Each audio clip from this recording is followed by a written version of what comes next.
Bau yang ada di tubuh Raden Ayu Saraswati seketika hilang.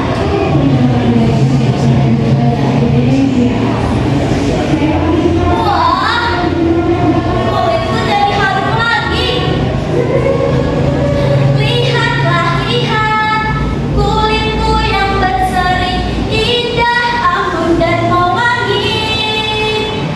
Sirna sudah kutukan ini, sirna luka dan nestapa ini.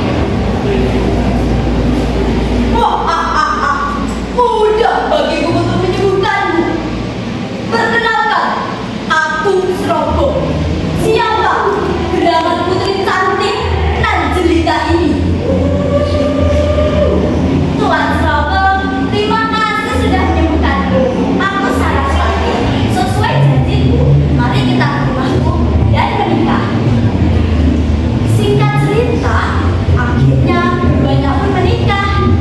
Sang Prabu merestui pernikahan keduanya dan mengizinkan putrinya tinggal di Padepokan Sinawan. Raden Ayu Saraswati hamil.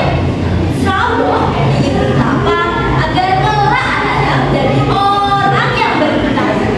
Dia juga berpesan kepada istrinya agar tidak mengalami hubungan sebelum senja tiba dan dilarang masuk ke tempatnya bertapa. Raden Ayu Saraswati pun semula sangat memegang keputusan suaminya itu. Akan tetapi dia lupa mengambil jemuran sebelum senja tiba. Raden Ayu Saraswati pun mulai merindukan suaminya. Larangan demi larangan terus memusik untuk dilakukannya.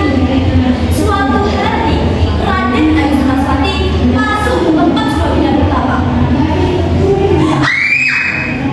Duh Gusti, ampuni.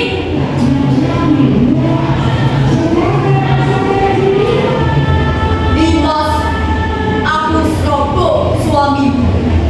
Jangan takut, karena kamu telah melanggar semua laranganku. Maka aku berubah menjadi Boyo Putih, penduduk Sungai Bagong.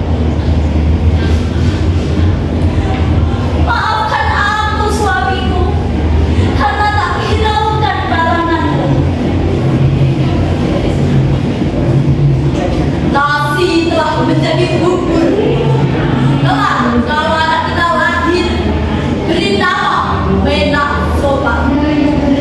Istriku Raden Ayu Saraswati, aku pamit. Srogo, aku akan mengingat pesanmu. Dan nama anak kita Menak Sopan. Beberapa bulan kemudian, lahirlah Menak Sopan. Dia tumbuh menjadi pemuda yang baik hati. Dia suka menolong orang lain yang sedang mengalami kesulitan. Suatu hari, penduduk sekitar Padepokan Sinawan mengalami kekurangan air. Mereka sering berebut air di Sungai Bagong. Menak Sopan pun ingin membantu dengan membangun bendungan. Namun, setelah selesai dibangun, tiba-tiba bendungan jebol. Keesokan harinya, Menak Sopan terkejut karena bendungan yang telah dibangun telah hancur. Menak Sopan pun memanggil semua warga untuk kembali memperbaikinya. Akan tetapi, setelah selesai dibangun, bendungan tiba-tiba jebol. Dalam mimpinya, Menak Sopan melihat seorang buaya putih yang sangat besar yang sedang merusak bendungan